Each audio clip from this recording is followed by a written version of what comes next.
यथा विनिमयो यत्र त्रिसर्गो मृषः धाम्ना स्वेन सदा निरस्तकुहकं सत्यं परं धीमहि सृष्टिस्थित्यप्ययेहानीतिदृशितमो बन्धमोक्षाश्च यस्मात् तस्य श्रीब्रह्मरुद्रप्रभृतिः सुरनरद्वीषशत्रुत्मकस्य विष्णोर्व्यस्ताः समस्ताः सकलगुणनिधिः सर्वदोषप्रयो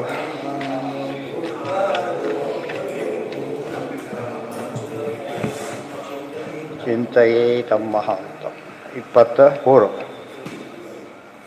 23 ಹಿಂದಿಂದಿದೆಯಾ?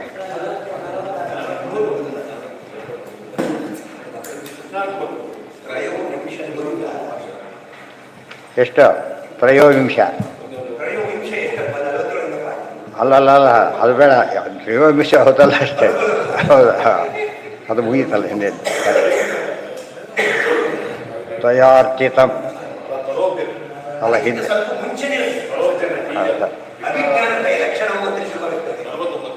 49. ಸರಿ ಸರಿ, ಹಾಂ ಕರೆಕ್ಟ್. ತರೋರ್ಬೀಜ ವಿಕಾರಾಭ್ಯಾಂ ಯೋ ವಿದ್ವಾನ್ ಜನ್ಮ ಸಂಯಮೌ ತರೋರ್ವಿರಕ್ಷಣೆ ದೃಷ್ಟಃ ಏವಂ ದ್ರಷ್ಟಾ ತಯೋಃ ಪೃಥಕ್. ತರೋಃ ಬೀಜ ವಿಕಾರಾಭ್ಯಾಂ ಯೋ ವಿದ್ವಾನ್ ಜನ್ಮ ಸಂಯಮೌ ತರೋಃ ವಿಲಕ್ಷಣೆ ದೃಷ್ಟಃ ದ್ರಷ್ಟಾ ತನೋಃ ಪೃಥಕ್. ಬೀಜ ವೃಕ್ಷ ಇದೆ, ಅದು ಬೀಜ ಹಾಕಿದ ವಿಕಾರಗೊಂಡು ಬೆಳೀತಾ ಇದೆ. ಇದನ್ನೆಲ್ಲ ಒಬ್ಬ ನೋಡೋನಿದ್ದಾನೆ. ನೋಡೋನೇನಾಗಿದ್ದಾನೆ? ಇವುಗಳಿಂದ ಭಿನ್ನನಾಗಿದ್ದಾನೆ.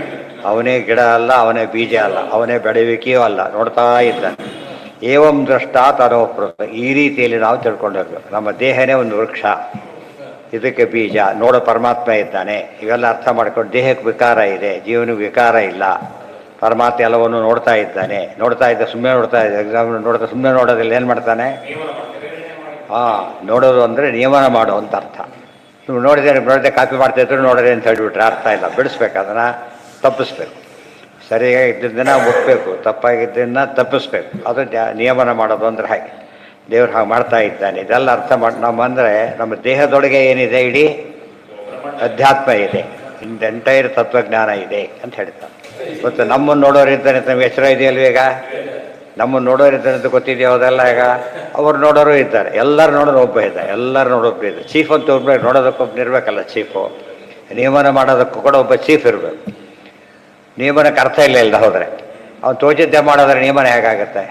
ಆ ನಿಯಮಕ್ಕೆ ಒಳಪಟ್ಟು ಮಾಡಿದಾಗ ಅದು ನಿಯಮಂ ನಯತಿ. ನಿಯಮಂ ನಯತಿ, ನಿಯಮವನ್ನು ನಿಯಂತ್ರಣ ಮಾಡ್ತಾನೆ. ಅದು ಭಗವಂತನ ವಿಶೇಷವಾದ ಸಾಮರ್ಥ್ಯವಾದ್ದರಿಂದ ನಿತ್ಯ ಜೀವನದಲ್ಲಿ ಅಧ್ಯಾತ್ಮ ತುಂಬಿಕೊಂಡಿದೆ ಅಂತ ಹೇಳಿ. ಹೌದು.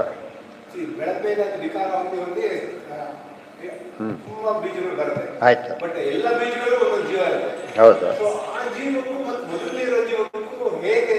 ವ್ಯತ್ಯಾಸ ಇವತ್ತು ಏನು ಬಂತ? ಅದು ಬೀಜದಿಂದ ಬರೋದಿಲ್ಲ, ಆ ಬೀಜದೊಳಗೆ ಅಷ್ಟು ಚೇತನ ಇದೆ.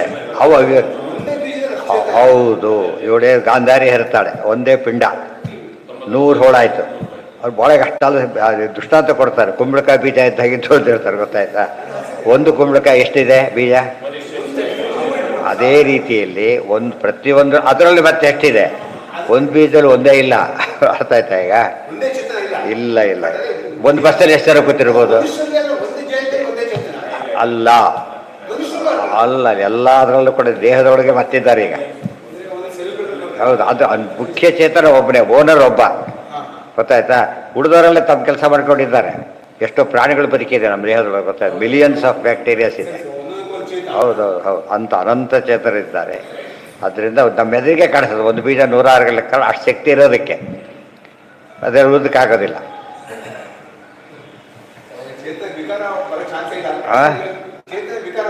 ಅಲ್ಲ ಅಲ್ಲ ಅಲ್ಲ, ಸಾಧ್ಯನೇ ಇಲ್ಲ. ಒಂದೊಂದು ಹೇಳಿದ್ರು ಬಸ್ಸಲ್ಲಿ ಅಷ್ಟು ಜನ ಕೂತರು ಅಷ್ಟು ಜನ ಹೇಳಿದ್ರು. ನೋಡಿದ್ರೆ ಒಂದು ಬಸ್ಸಲ್ಲಿ ಒಬ್ಬರು, ಕಾರಲ್ಲಿ ಒಬ್ಬರು, ಸ್ಕೂಟ್ರಲ್ಲಿ ಒಬ್ಬರು, ಇಬ್ಬರು ಮ್ಯಾಕ್ಸಿಮಮ್. ಗೊತ್ತಾಯ್ತಾ? ಸೈಕಲ್ಸಲ್ಲಿ ಒಬ್ಬರು, ಅದರಲ್ಲಿ ಇಬ್ಬರು ಕೊಡ್ತಾರೆ, ಬುಡ್ದವರು ಕೊಡ್ತಾರೆ ಕೆಲಸ. ಅದೆಲ್ಲ ಇದ್ರ ಮೇಲೆ ಡಿಪೆಂಡ್ ಆಗುತ್ತೆ. ಆದ್ದರಿಂದ ಸಮಸ್ಯೆ ಇಲ್ಲ.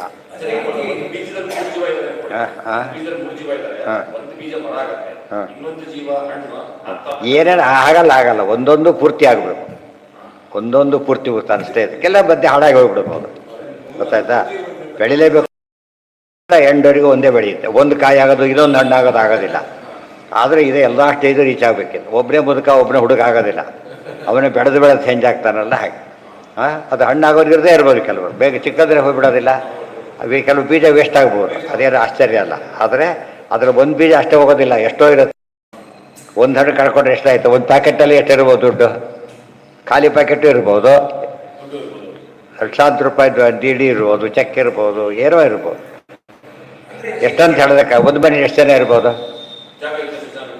ಒಂದೇ ಮನೇಲಿ ಎಷ್ಟು ಜನ? ಮನೆ ಒಬ್ಬರಿಂದ ಎಷ್ಟು ಜನ ಇರ್ತಾರಲ್ಲ ಆ ಥರ. ಪ್ರಧಾನ ವ್ಯಕ್ತಿ ಒಬ್ಬನಾಗ್ತಾನೆ, ಪ್ರಧಾನ ಜೀವ ಒಬ್ಬನಾಗ್ತಾನೆ. ಉಳಿದವ್ರು ನಮಗೆಲ್ಲ ಅವರವ್ರಿಗೆ ಗೊತ್ತಾಗೋದಿಲ್ಲ. ಏನೋ ಒಬ್ಬನೇ ಎಂಟ್ರಾಗೋದು ಜೊತೆ ದೇಹದೊಳಗೆ ಬೇರೆ ಎಂಟ್ರಾಗಬಾರ್ದೇನು. ತಿನ್ನೋದವ್ರು ಎಷ್ಟೊಂದು ಇರುತ್ತಲ್ಲ, ಮತ್ತೆ ತಿಂತಾನಲ್ಲ ಅವನು, ಜೀವ ಬೆಳೀತಾ ಹೋಗುತ್ತೆ ಹಾಗೇನೆ. ಅದು ಮುಖ್ಯಾಭಿಮಾನಿ ಒಬ್ಬನೇ, ಒಂದು ಜೀವಕ್ಕೆ ಮುಖ್ಯಾಭಿಮಾನ. ಸಾಧನೆ ಎಲ್ಲ ಕೌಂಟ್ ಆಗೋದು ಅದಕ್ಕೆ ಟ್ಯಾಕ್ಸ್ ಕೊಡೋಕೆ ಒಬ್ಬನು ಕೊಟ್ಟದ್ದು ಎಲ್ಲರೂ ಕೊಡಬೇಕಾಗಿಲ್ಲ, ಕೆಲವೊಂದು ಎಲ್ಲರೂ ಕೊಡಬೇಕು. ಹೌದು, ಅದೇ ರೀತಿ ಹೇಳ್ತಿರೋ ಅದು ಕೂಡ ಹಾಗೇನೆ. ಪ್ರತಿಯೊಂದು ಜೀವ ಅದರಲ್ಲಿ ಅದೇ ದೊಡ್ಡ ಇದು ಕಾಂಪಿಟೇಷನ್. ಈಗ ಯಾವುದು ಅದರಲ್ಲಿ ಆ್ಯಕ್ಚುಲಿ ಫೈಟಿಂಗ್ ಅದು ಗೊತ್ತಾಯ್ತಾ? ಯಾವುದೋ ಒಂದು ಗೆಲ್ಲುತ್ತೆ. ಸೀಟ್ ಹಿಡ್ಕೊಂಡು ಕೊಡ್ತಾರಲ್ಲ ಬಸ್ದೊಳಗೆ, ಆ ಥರ ಒಂದು ಬಸ್ ಹೊತ್ತು ಎಲ್ಲರೂ ನುಗ್ಗಿ ಬಿಡ್ತಾರೆ. ಒಬ್ಬರು ಉಳಿದಾರೆಲ್ಲ ಇಳಿದೋಗ್ಬಿಡ್ತಾರೆ, ಎಲ್ಲರೂ ಉಳಿದೋಗ್ಬಿಡ್ತಾರೆ, ಏನು ಜಾಗ ಇಲ್ಲ. ಅರ್ಥ ಆಯ್ತಾ? ಈಗ ಬಹಳ ಆಶ್ಚರ್ಯ ದೇವರ ಸೃಷ್ಟಿಯ ಒಂದು ವಿಚಿತ್ರ. ಏನ ಹೌದು, ಅಷ್ಟರ ಮತ್ತೆ ಅಲ್ಲಿಂದ ಅವರು ಸರ್ಕಲ್ ಅವ್ರೀಗ ಅರ್ಥ ಆಯ್ತೆ. ಮತ್ತೆ ವಾಪಸ್ ಹೋಗಿ ಬಂದು ಅಲ್ಲಿಂದ ರೌಂಡ್ ಹಾಕೊಂಡ್ಬರ್ಬೇಕು. ವಾಪಸ್ ಬಂದಿಲ್ಲ, ಕ್ಯೂಲ್ ವಾಪಸ್ ಸೇರಾಗಿಲ್ಲ. ಮತ್ತೆ ಆ ಪ್ರೋಸೆಸ್ ಮತ್ತೆ ಫುಲ್ ಪ್ರೋಸೆಸ್. ಹೌದು, ಅಂತ ದಾಟ್ಕೊಂಡ್ಬರ್ಬೇಕು. ಅವಾಗ ಎಸ್ಕೇಪ್ ಕೊನೆಯ ಮೂಮೆಂಟಲ್ಲಿ ತಪ್ಪೋದು. ಅದಕ್ಕೆ ತತ್ರಾಪಿ ಜನ್ಮ ಶತ ಕೋಟಿ ಭಾರವತ್ತು ಅಂತ ಹೇಳೋದು. ಒಂದು ಸೀಟಿಗೆ ಎಷ್ಟೆಲ್ಲ ಅಪ್ಲೈ ಮಾಡಿರ್ತಾರೆ, ಒಬ್ಬನೇ ಸಿಗುತ್ತೆ ಅಷ್ಟೇ. ಆದರೆ ಯಾರಿಗೆ ಎಲಿಜಿಬಿಲಿಟಿ ಇರುತ್ತೆ, ಇರುತ್ತೆ, ಅದು ಸಿಗುತ್ತೆ. ಇಲ್ಲಿ ಮೋಸ ಆಗ್ಬೋದು, ಅಲ್ಲಿ ಮೋಸ ಆಗೋದಿಲ್ಲ. ದೇವರದಾದ್ರಿಂದ ಕರೆಕ್ಟಾಗಿ ಯಾರು ಹುಟ್ಟಬೇಕು ಅವನೇ ಹುಟ್ಟುತ್ತಾರೆ. ಹಾಂ, ಫೇಲ್ ಆದವರು ಮತ್ತೆ ಫೇಲ್ ಆಗಬೇಕು, ಮತ್ತೆ ಕೂಡಬೇಕು, ಮತ್ತೆ ಜುರೋರಿಗೆ ಕಾಯಬೇಕು, ಸೆಪ್ಟೆಂಬರಿಗೆ ಮತ್ತೆ ಕಾಯಬೇಕು. ಕೆಲವಕ್ಕೆಲ್ಲ ಲಾಸ್ಟ್ ಚಾನ್ಸ್ ಇದ್ರೆ ಹೋಗೇ ಬಿಡುತ್ತೆ. ಹಾಂ,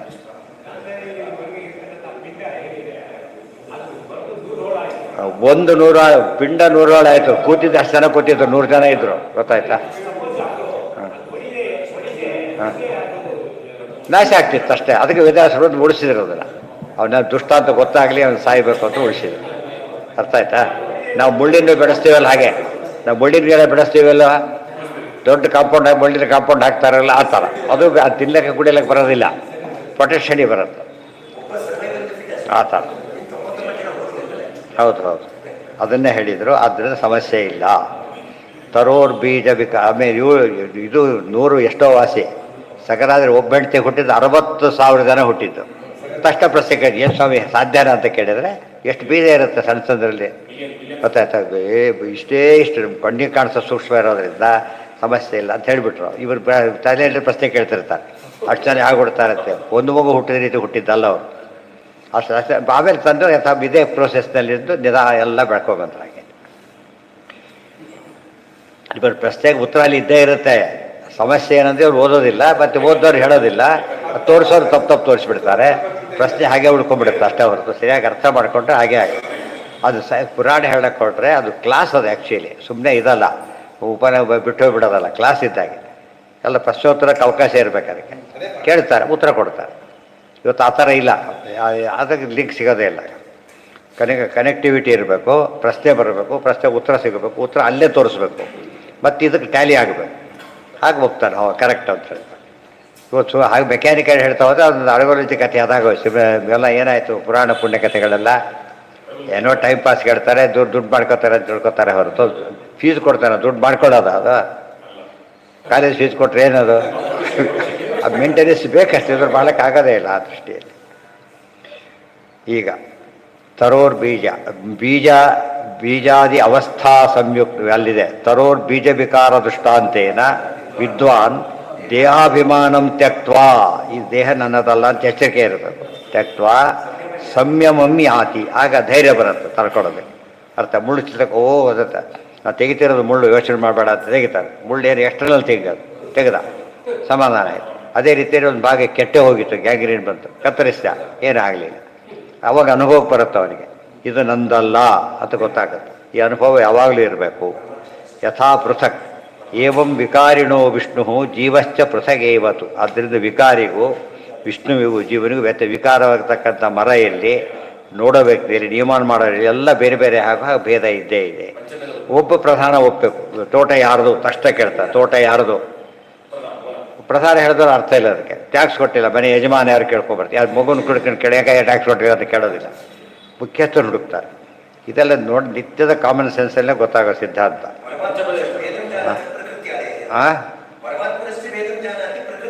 ಹೌದು, ಪ್ರಕೃತಿ ಎಲ್ಲದಕ್ಕೂ, ಪ್ರಕೃತಿಯಾದಿಗಳಿಗೆ ಎಲ್ಲದಕ್ಕೂ ಭೇದ ತಿಳ್ಕೊಂಡಿರ್ಬೇಕು, ತಾನೇ ತಿಳಿಬೇಕು ಎಷ್ಟು ವ್ಯತ್ಯಾಸ ಇದೆ ಅಂತೇಳಿ. ಬೀಜಾವಯವ ಸಂಸ್ಥಾ, ಬೀಜಾವಯ ಅಲ್ಲ, ಏನಾಯ್ತು, ಬೀಜಾದ್ಯವಸ್ಥಾ ಸಂಯುಕ್ತ ದೃಷ್ಟ ಯಥಾ ಬೀಜ ದ್ರವ್ಯಗಳು ಮೊದಲಾಗಿರ್ತಕ್ಕ ವೃಕ್ಷದೊಳಗೆ ದೃಷ್ಟವಾದವನು ಹೇಗೆ ಬೇರೆ ಇದ್ದಾನೋ ಹಾಗೆ ಪರಮಾತ್ಮ ಬೇರೆ ಇದ್ದಾನೆ. ಏವಂ ವಿಕಾರಿಣೋ ವಿಷ್ಣು ಜೀವಶ್ಚ ಪೃಥಗೇವತ್ತು. ವಿಕಾರಿಯಾದ ವೃಕ್ಷ, ಸ್ವಾಮಿಯಾದ ವಿಷ್ಣು, ಮಾಡ್ತಕ್ಕಂಥ ಜೀವ, ಇವರೆಲ್ಲ ಬೇರೆ ಬೇರೆ. ಪಂಚಭೇದ ಇಲ್ಲೇ ಇದೆ, ಪ್ರತಿಯೊಂದು ಕಡೆಯೂ ಪಂಚಭೇದ. ಮರ ನೋಡಲಿ ಪಂಚಭೇದ, ವ್ಯಕ್ತಿಯನ್ನು ನೋಡಲಿ ಪಂಚಭೇದ, ನಮ್ಮನ್ನೇ ನೋಡಿಕೊಂಡ್ರು ಪಂಚಭೇದ. ಪಂಚಭೇದದಲ್ಲಿ ಇರಲಿಕ್ಕೆ ಆಗೋದಿಲ್ಲ. ದುಃಖ ಶೋಕಾದಯ ಸರ್ವೇ. ಮಾತಾಡ್ತಾನೆ, ಹೇಳೋನು ಕೇಳೋನು ಇಬ್ಬರು ಇರಲೇಬೇಕು. ಮಾತಾಡಿದ್ರೆ ಒಬ್ಬರೇ ಮಾತಾಡ್ರೆ ಹುಚ್ಚ ಅಂತ ಕರೀತಾರೆ ಅಷ್ಟೇ. ಆ ರೀತಿ ಆಗ ದುಃಖ, ಅದರಿಂದ ಒಬ್ಬನೇ ಇದ್ದಾರೆ ಹುಚ್ಚ ಅಂತ ಗೊತ್ತೆ, ಒಬ್ಬನೇ ಇದ್ದಾರೆ ಅಂತ ಹೇಳಬಾರ್ದು. ಯಾಕೆ ಅದು ಏನು ಸಮಸ್ಯೆ ಕ್ರಿಯೇಟ್ ಮಾಡುತ್ತಲ್ಲಿ. ಶ್ರೋತೃವೇ ಇಲ್ಲ, ಹೇಳೋದೇನು ಬಂತು. ಆಮೇಲೆ ವಕ್ತೃ ಇಲ್ಲ, ಕೇಳೋದೇನು ಬಂತು. ಇವೆಲ್ಲ ಪ್ರಶ್ನೆಗಳು ಬಂದಿವೆ. ಮಿನಿಮಮ್ ಆಗ್ತಿರ್ಬೇಕು, ಇಲ್ಲವರೆಲ್ಲಕ್ಕೆ ಸಾಧ್ಯ ಇಲ್ಲ.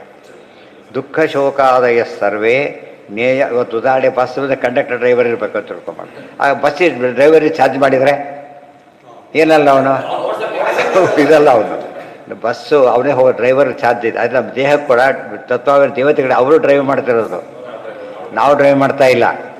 ನಿದ್ದೆ ಬಂದು ನಿದ್ದೆ ಇವನು ಮಾಡೋಕ್ಕೆ ಬರ್ತಾಗಿದ್ರೆ ಹಾಗೆ ಬರಿಗೆ ಬಿಡ್ತಾರೆ, ಎಚ್ಚರ ಆಗುತ್ತೆ.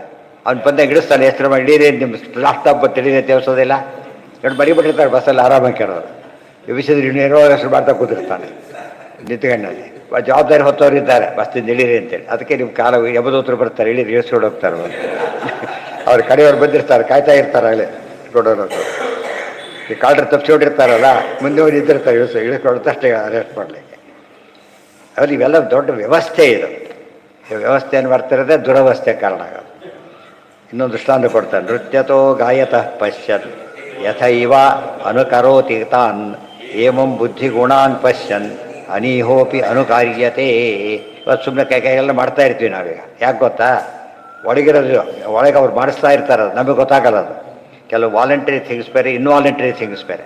ವಾಲಂಟ್ರಿ ಅಂದ್ರೇನು, ಗಮನಕ್ಕೆ ಬಂದೇ ಮಾಡೋದು, ಗಮನಕ್ಕೆ ಬಂದೇ ಮಾಡೋದು. ಇನ್ವಾಲಂಟ್ರಿ ಅಂದ್ರೇನು, ಗಮನಕ್ಕೆ ಬರದೇ ಆಗೋದು. ನಮ್ಮ ಜೀವನದ ಗಮನಕ್ಕೆ, ನಮ್ಮಲ್ಲಿ ಜೀರ್ಣ ಗಮನ ಯಾಕೆ ನಮ್ಗೆ ಗೊತ್ತಿದೆ, ಅದು ತಿಂದು ಮಲ್ಕೊಂಡ್ಬಿಡ್ತಾರೆ ಅಷ್ಟೇ. ದೊಡ್ಡ ಪ್ರೋಸೆಸ್ ಇದೆ ಮುಂದೆ. ಅದು ನಡೀತಾ ಹೋದರೆ ಇವನು ಕತೆ ಮುಗಿತಲ್ಲಿ. ನಮ್ಗೆ ಗೊತ್ತಿ ಆಫೀಸ್ಗಳು, ಫ್ಯಾಕ್ಟ್ರಿ ನಡೀತಾ ಇರುತ್ತೆ, ಯಜಮಾನ ಎಲ್ಲೋ ಕೂತಿರ್ತಾನೆ, ಫ್ಯಾಕ್ಟ್ರಿ ನಡೀತಾ ಇರುತ್ತೆ, ನಡೀತಾ ಇಲ್ವಾ? ಆ ರೀತಿ ವ್ಯವಸ್ಥೆ ಇದ್ದೇ ಇದೆ. ನಮಗೆ ಯಾವ ಸ್ವಲ್ಪ ಹೆಚ್ಚಿಗಲ್ಲ ಅವು ಗೊತ್ತಾ, ಓ ಏನಾಗಿದೆ ಶುರು ಮಾಡ್ತಾನೆ. ನೃತ್ಯತಃ ಗಾಯತಃ ಪಶ್ಯನ್. ಅವ್ರು ಎಷ್ಟು ದೃಷ್ಟಾಂತ ಕೊಡ್ತಾರೆ. ನೃತ್ಯತಃ ಗಾಯತಃ ಪಶ್ಯನ್. ಒಬ್ರು ಕುಣಿತಾ ಇದ್ದಾರೆ, ನೋಡೋರು ಸುಮ್ಮನೆ ಕುಣಿಯೋಕೆ ಶುರು ಮಾಡ್ತಾರೆ, ಹಾಗೆ ಬಾಳಿಕಲ್ಲಿ ಶುರು ಮಾಡ್ತಾರೆ. ಆಮೇಲೆ ಗಾಯನ ಮಾಡಿ ತಾವು ಜನ ಸೇರಿಸ್ತಾರೆ. ಗಾಯತೋ ಯದ್ವತ್ ಪಶ್ಯನ್ ಯಥೈವ ಅನುಕರೋತಿ ತಾನ್. ಅದರಂತೆ ಮಾಡ್ತಾನೆ. ಅದೇ ರೀತಿಯೇ ಏವಂ ಬುದ್ಧಿಗುಣಾನ್ ಪಶ್ಯನ್ ಅನೀಹೋಪಿ ಅನುಕಾರ್ಯತೆ. ಈ ಬುದ್ಧಿಗುಣಗಳನ್ನು ಇವನು ಗಮನಿಸ್ತೇನೆ, ಹಾಗೆ ತನಗೆ ಗೊತ್ತಿಲ್ಲದೇನೆ ಹಾಗೆ ಮಾಡ್ತಾನೆ. ಗೊತ್ತಿಲ್ಲದೇನೆ ಮಕ್ಕಳು ರೆಸ್ಪಾಂಡ್ ಮಾಡೋದಿಲ್ಲ, ಅರ್ಥನೇ ಆಗಿರಲ್ಲ ಅವರಿಗೆ, ರೆಸ್ಪಾಂಡ್ ಮಾಡ್ತಾರೆ ಅವರಿಗೆ. ದುಃಖ ಶೋಕಾದಯ ಸರ್ವೇ ಜ್ಞೇಯ ಬುದ್ಧಿಗುಣ ಇತಿ. ಇದೇ ರೀತಿಯೇ ದುಃಖ ಶೋಕ ಮೊದಲಾದವುಗಳೆಲ್ಲ ಏನವು, ಬುದ್ಧಿಯ ಗುಣಗಳು. ಗುಣಗಳು ಅಂದರೆ ಸತ್ವಾದಿ ಗುಣಗಳಿದೆಯಲ್ಲ, ಆ ಗುಣಗಳು. ಸರ್ವೇ ಜ್ಞೇಯ ಬುದ್ಧಿಗುಣ ಇತಿ. ಸುಖಜ್ಞಾನೇತು ಜೀವಸ್ಯ ಭಕ್ತಿ ಸ್ನೇಹ ತಥೈವ ಚ. ಸುಖ ಜ್ಞಾನ ಭಕ್ತಿ ಇಲ್ಲ ಜೀವನಿಗೆ ಸೇರಿದ್ದಿದೆ, ದೇಹಕ್ಕೆ ಸೇರಿದ್ದಲ್ಲ ಇದು. ಗೊತ್ತಾಯ್ತಾ? ದೇಹಕ್ಕೆ ಇದೆಲ್ಲ ಗೊತ್ತಾಗೋದಿಲ್ಲ. ಗೊತ್ತಾಗೋದು ಯಾವುದಕ್ಕಿದೋ ಆ ಜೀವ. ಖುಷಿ ಪಡೋದು ದೇಹ ಅಲ್ಲ, ಒಳಗಿರೋ ಜೀವ. ದುಃಖ ಸುಖಜ್ಞಾನೇತು ಜೀವಸ್ಯ ಭಕ್ತಿ ಸ್ನೇಹ ತಥೈವ ಚ ವಿಪರ್ಯೇಣ ಅಸುರಾಣಾಂ ಜೀವಬುದ್ಧಿಗುಣಾ ಇತಿ. ಸುಖ ದುಃಖ ಜ್ಞಾನ, ಸುಖ ಜ್ಞಾನ, ಸುಖ ಪ್ಲಸ್ ಜ್ಞಾನ. ಸುಖಂಚ ಜ್ಞಾನಂಚ ಸುಖ ಜ್ಞಾನೇ ದ್ವಿವಚನ ಅದು ಜೀವಸ್ಯ ಭಕ್ತಿ ಸುಖ ಜ್ಞಾನ ಭಕ್ತಿ ಸ್ನೇಹ ಇವೆಲ್ಲವೂ ಕೂಡ ಜೀವನಿಗೆ ಸೇರಿದ್ದೇ ಹೊರತು ಇದು ದೇಹಕ್ಕೆ ಸೇರಿದ್ದಲ್ಲ. ಇದು ದೇಹ ಜಡ ಪದಾರ್ಥ, ಆ ಸುಖದ ಜ್ಞಾನವೂ ಇಲ್ಲ, ಜ್ಞಾನವೂ ಇಲ್ಲ. ಅದಕ್ಕೆ ಮಿಲ್ಟ ಹೇಳ್ತಾರೆ, ಇದೆಷ್ಟು ಸಾತ್ವಿಕರಿಗೆ ವಿಪರ್ಯಯ ಅಸರಾಣ, ದ್ವೇಷ ಗೀಷ ಎಲ್ಲ ಅವ್ರ ಸ್ವಭಾವ ಇವೆಲ್ಲ ಕೂಡ. ಜೀವ ಬುದ್ಧಿ ಗುಣ ಇತಿ ಚ. ಒಬ್ಬ ಬಸ್ಸಲ್ಲಿ ಅನೇಕರು ಮಾತಾಡ್ತಿರ್ತಾರೆ, ಡಿಫ್ರೆಂಟ್ ಆ್ಯಕ್ಟಿವಿಟೀಸ್ ನಡೀತಾ ಇರ್ತದೆ. ನಮ್ಮ ದೇಹದೊಳಗೆ ದೇವತೆಗಳಿದ್ದಾರೆ, ದೈತ್ಯರು ಅವರಲ್ಲೇ ಫೈಟ್ ನಡೀತಾ ಇರ್ತದೆ. ಆತ್ಮನೋ ಅಪಿ ಗುಣ ಬುದ್ಧಿಕೃತ ಬುದ್ಧಿಗುಣ ಇತಿ ಉಚ್ಯಂತೆ ಸುಖ ದುಃಖಾದ್ಯಾ ಪರಮಾತ್ಮಕೃತ ಯಥಾ. ಆತ್ಮನೋಪಿ ಗುಣ ಬುದ್ಧಿಕೃತ ಬುದ್ಧಿಗುಣ ಅಪಿ, ತನ್ನ ಗುಣಗಳನ್ನು ಕೂಡ ಬುದ್ಧಿಗುಣ ಅಂತ ಭ್ರಮಿಸಿಬಿಡ್ತಾನೆ. ಬುದ್ಧಿಗುಣ ತನ್ನ ಗುಣ ಅಂತ ತಪ್ಪು ತಿಳ್ಕೊಂಡ್ಬಿಡ್ತಾನೆ. ಅರ್ಥ ಆಯ್ತಾ? ಈಗ ತನ್ನನ್ನು ಬೇರೆಯವರು ಅಂತ ತಿಳ್ಕೊಳ್ತಾನೆ, ಬೇರೆಯವರದನ್ನು ತಂದು ಅಂತ ತಿಳ್ಕೊಳ್ತಾನೆ. ಉಚ್ಯಂತೆ ಸುಖ ದುಃಖಾದ್ಯಾ ಪರಮಾತ್ಮಕೃತ ಯಥ. ಸುಖ ದುಃಖಾದಿಗಳೆಲ್ಲ ಮೂಲತಃ ಭಗವಂತ ನಮ್ಮ ಕರ್ಮಾನುಸಾರವಾಗಿ ಕೊಡ್ತಾರೆ. ನಾವು ಯಾರ ಮೇಲೆ ಹಾಕೋದು ಏನು ಅವೆಲ್ಲ ಮಾಡ್ತಾ ಇರ್ತೇವೆ. ಅದಲ್ಲ, ರೆಸ್ಪಾನ್ಸಿಬಿಲಿಟಿ ಹೊರಬೇಕು ನಾವೀಗ. ನಾವು ಏನೂ ಮಾಡಿದ್ದಕ್ಕೆ ದೇವರಿಗೆ ಮಾಡಿಸಿದ್ದಾನೆ ಹೊರತು ವಿನಾಕಾರಣ ಮಾಡಿಸಿಲ್ಲ. ಯಥಾ ಮನೋರಥ ಧಿಯೋ ವಿಷಯಾನುಭವೋ ಮೃಷ ಸ್ವಪ್ನದೃಷ್ಟಶ್ಚ ದಾಶಾರ್ಹ ತಥಾ ಸಂಸಾರ ಆತ್ಮನಃ. ಯಥಾ ಮನೋರಥ ಧಿಯ ವಿಷಯಾನುಭವೋ ಮೃಷ. ಮನೋರಥ ಧಿಯ, ಮನೋರಥ ಇದ್ದಕ್ಕಿದ್ದ ರಾಜ ಏನೋ ಕನಸು ಕಾಣದ ಕೂತು ಎಬ್ಬಿಸ್ತಾರೆ, 2 ರೀತಿ ಎಬ್ಬಿಸ್ತಾರೆ, ಏನಿಲ್ಲ ಹೊರಗಡೆ. ಆ ರೀತಿ ಮೃಷ ಅಂದರೆ ಏನದು ಅರ್ಥ ಇಡ್ತಾರೆ. ಇವರು ಸುಳ್ಳು ಅಂತ ತಿಳ್ಕೊಬಿಟ್ರೆ ಅಲ್ಲ. ಮೃಷ ಅನುಭವ ಸ್ವಪ್ನದೃಷ್ಟಶ್ಚ ದಾಸ. ಒಂದು ಇಮ್ಯಾಜಿನಿ, ಮನೋರಥ ಅಂದ್ರೇನು ಇಮ್ಯಾಜಿನಿ. ರಾಜ ಆದರೆ ಏನೋ ಯೋಚನೆ ಮಾಡ್ತಾರೆ, ಕೆಟ್ಟದ್ರೆ ಸಾಮಾನ್ಯ ಯೋಚನೆ, ಒಳ್ಳೆದ್ರೆ ಭಾರಿ ಯೋಚನೆ ಮಾಡ್ತಿರ್ತಾರೆ. ಹಾಗಾದರೆ ಹೀಗಾದರೆ ಅಂತ ಏನೋ ಹಾಗೇ ಇಲ್ಲ, ಹಾಗೇ ಇದ್ದಾನೋ. ಇನ್ನೊಬ್ಬನೇನು ಕನಸು ಕಾಡ್ತಾರೆ, ಅಲ್ಲೂ ಏನೂ ಆಗಿಲ್ಲ, ಅನುಭವ ಕಾಣಿಸ್ತಾ ಇದೆ. ದಾಶಾರ್ಹ ತಥಾ ಸಂಸಾರ ಆತ್ಮ. ಸಂಸಾರವು ಕೂಡ ಹಾಗೆ. ಆತ್ಮನ ಸಂಸಾರೋಪಿ ತಥಾ. ಸಂಸಾರ ನಡೀತಾ ಇದೆ. ಏನು ತಿಳ್ಕೊಬಾರ್ದು? ನಾವು ಬಸ್ಸಲ್ಲಿ ಕೂತಿ ಅದಕ್ಕೆ ಬಸ್ ಹೋಗ್ತೀವಿ ತಿಳ್ಕೊಬಾರ್ದು. ಇವ್ರು ಕೂಡ್ಲಿ ಬಿಡ್ಲಿ ಬಸ್ ಹೋಗೇ ಹೋಗುತ್ತೆ. ನಾವು ಕೂತಿದ್ದಕ್ಕೆ ಬಸ್ ಹೋಯಿತು ಹಾಗೆಲ್ಲ ತಿಳ್ಕೊಳ್ಳೋ ಕಾರಣ ಇಲ್ಲ. ಅದೇ ರೀತಿಯಲ್ಲಿ ನಮ್ಮಿಂದ ಆಗೋ ಕೆಲಸಗಳೆಲ್ಲ ಇವತ್ತು ಎಲ್ಲೋ ಹಿಡಿತಾನೆ ಹತ್ತಾನೆ ನಡೀತಾ ಇರುತ್ತೆ ಕೆಲಸ ಬಸ್ಸಿಂದು. ನಮ್ಮ ಜಾಗದಲ್ಲಿ ಗಮನ ಇಟ್ಟಿರ್ತೀವಿ ನಾವು. ಆ ರೀತಿ ಇಟ್ಟಿರ್ಬೇಕೆ ಹೊರತು ಎಲ್ಲವೂ ಕೂಡ ನಾವೇ ಅಂತಾಗಲಿ, ನಾವು ಇಲ್ಲೇ ಅಂತ ಎರಡೂ ಎಕ್ಸ್ಟ್ರೀಮ್ಗಳೇ. ಎಲ್ಲ ನಾನು ಅನ್ನೋದು ತಪ್ಪು, ನಾನು ಏನೂ ಇಲ್ಲ ಅನ್ನೋದು ತಪ್ಪು. ಇದೊಂದು ರೋಲ್ ಇದೆ. ಈಗ ಒಬ್ಬರು ಸುಮ್ಮನೆ ಕೂತಿದ್ರು ಕೂಡ ಒಂದೊಂದು ರೋಲ್ ಇದೆ, ಕೂತಿರೋಕ್ಕೆ ಒಂದು ರೋಲ್ ಇದೆ. ಅದಿಲ್ಲದೆ ಹೋದರೆ ಕೆಲಸ ಕೆಟ್ಟು ಹೋಗ್ಬಿಡುತ್ತೆ. ಬಸ್ಸಲ್ಲಿ ಸುಮ್ಮನೆ ಕೊಡೋದು ಒಂದು ಕಲೆ. ಮಾತಾಡಿದ್ರೆ ಬಸ್ಸಲ್ಲಿ ಡಿಸ್ಟರ್ಬೆನ್ಸ್ ಆಗುತ್ತೆ. ನೀವು ಮಾತು ನಿಲ್ಲಿಸ್ತೀನಿ, ಬಸ್ ನಿಲ್ಲಿಸ್ತೀನಿ ಅಂತ. ನಾವು ಸುಮ್ಮನೆ ಮೆಲ್ಲಗೆ ಮಾತಾಡಿ, ಎಲ್ಲ ಮಾತು ಡಿಸ್ಟರ್ಬ್ ಮಾಡಬೇಡಿ ಅಂತ. ಸುಮ್ಮನೆ ಕೂತರು ಕೂಡ ಸಹಕಾರ ಕೊಟ್ಟಂತೆ ಲೆಕ್ಕ. ದಾಶಾರ್ಹ ಅಂದರೆ ಏನು? ಯಾದವ ಸಂಬೋಧನೆ.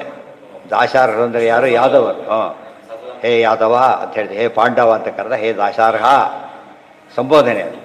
ಎಲ್ಲ ಯಾದವರಿಗೂ ದಾಶಾರ್ಹರು ಅಂತ ಹೆಸರು. ದಾಶಾರ್ಹರು, ಯಾದವರು, ವೃಷ್ಟಿಗಳು, ಭೋಜರು, ಅಂಧಕರು, ಸಾಮಾನ್ಯವಾಗಿ ಎಲ್ಲರಿಗೂ ಅನ್ವಯ. ಯಾಕಂದರೆ ಮಧ್ಯ ಮಧ್ಯ ಪಂಗಡ ಇದೆ. ಆ ಪಂಗಡಗಳು ಸೇರಿಸಿ ಹೇಳ್ತಾರೆ. ದಾಶಾರ್ಹ ಹೇಳ್ತಾರೆ, ಕೃಷ್ಣ ಹೇಳ್ತಾರೆ, ಹೇ ದಾಶಾರ್ಹ ಕೇಳು. ಅರ್ಜುನ ಕೌಂತೆಯ ಅಂತ ಹೇಳೋದಿಲ್ಲ.